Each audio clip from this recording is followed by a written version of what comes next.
400 సంవత్సరాలు పోర్చుగీస్ చెరలో, ఆ తర్వాత దాదాపు 24 సంవత్సరాలు ఇండోనేషియా పరిపాలనలో ఆల్మోస్ట్ మగ్గిపోయిన చాలా చిన్న దేశం టైమోర్ లెస్టే లేదా ఈస్ట్ టైమోర్. ఈరోజు ఆ దేశానికి కొత్త ఊపిరి వచ్చింది. 2002లో ఇండోనేషియా దేశం నుంచి స్వతంత్రం వచ్చిన అప్పటి నుంచి కూడా పోరాటం సాగిస్తూనే ఉంది టైమోర్ లెస్టో.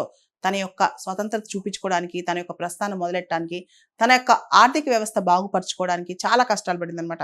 చాలా చిన్న దేశం. ఆల్మోస్ట్ చూస్తే గనక 1.4 మిలియన్, దాదాపు 14 లక్షల జనాభా, 2 బిలియన్ జీడిపి, చిన్న జీడిపి. మనం మొత్తం ఆసియాన్ గ్రూప్, ఈ 10 దేశాల గ్రూప్ చూస్తే గనక వాళ్ళ యొక్క కంప్లీట్ జీడిపి 3.8 ట్రిలియన్ ఉంటే ఈస్ట్ తిమోర్ మాత్రం 2 బిలియన్.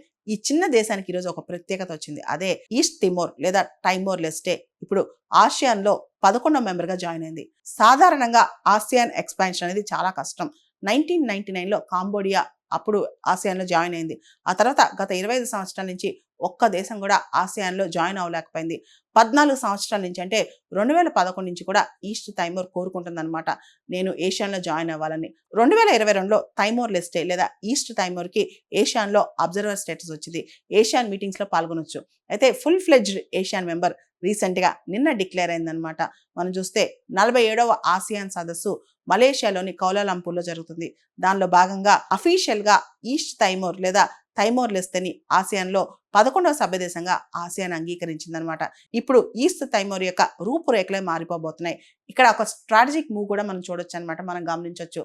జనరల్గా మ్యారిటైమ్ సెక్యూరిటీ కావచ్చు, ఇండో పసిఫిక్ రీజియన్లో స్టెబిలిటీ కావచ్చు, అంతెందుకు చైనాకు చెక్ పెట్టడం, అమెరికా హెజమనీకి చెక్ పెట్టడం, వీటన్నిటికీ చూస్తే ఏషియాని ఇప్పుడు ఈస్ట్ వైపు ఎక్స్పాండ్ అవుతుంది. స్ట్రాటజిక్గా, చాలా వ్యూహాత్మకంగా. ఈస్ట్ టైమోర్ అనేది చాలా చిన్న దేశం. ఆసియాన్లో అది పెద్ద లెక్క కూడా కాదనమాట.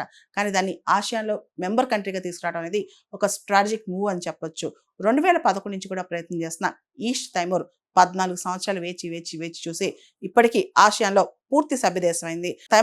ఈస్ట్ టైమోర్ యొక్క ప్రైమ్ మినిస్టర్ జనానా గుస్మో కథనం ప్రకారం ఇది ఈస్ట్ టైమోర్కి ఒక హిస్టారిక్ మూవ్మెంట్ అని చెప్పొచ్చు అని చెప్పి ఆయన చెప్పుకొచ్చారనమాట. ఆసియాన్ యొక్క ఇంక్లూజివిటీ, సాలిడారిటీకి ఇది ప్రతీక అని కూడా అంటున్నారనమాట. దీనివల్ల ఈస్ట్ టైమోర్లో ట్రేడ్ పెరుగుద్ది, ఇన్వెస్ట్మెంట్, కనెక్టివిటీ అన్ని పెరుగుతాయి. కేవలం ఎకనామిక్ ఇంటిగ్రేషనే కాదు, అంటే ట్రేడ్, ఇన్వెస్ట్మెంట్, కనెక్టివిటీ మాత్రమే కాదు, ఇన్స్టిట్యూషనల్ సపోర్ట్, గవర్నెన్స్ సపోర్ట్ కావచ్చు, ఇన్ఫ్రాస్ట్రక్చర్ సపోర్ట్ కావచ్చు, డిజిటల్ సపోర్ట్ కావచ్చు, అన్ని కూడా ఈస్ట్ టైమోర్కి వస్తాయి అనమాట. ఈస్ట్ టైమోర్ లేదా టైమోర్ లెస్తే అనేది ఆసియాన్లో ఇప్పుడు ఒక కీలక సభ్యదేశం అని చెప్పొచ్చు. ఇప్పటి వరకు ఆసియాన్లో 10 సభ్యదేశాలు ఉన్నాయి. Brunei, Cambodia, Indonesia, Laos, Malaysia, Myanmar, Philippines, Singapore, Thailand, Vietnam. ఇప్పుడు టైమోర్ లెస్టే 11వ సభ్యదేశంగా వచ్చి చేరింది. ఆసియాన్ అనే గ్రూప్ 1967లో ఏర్పాటైంది.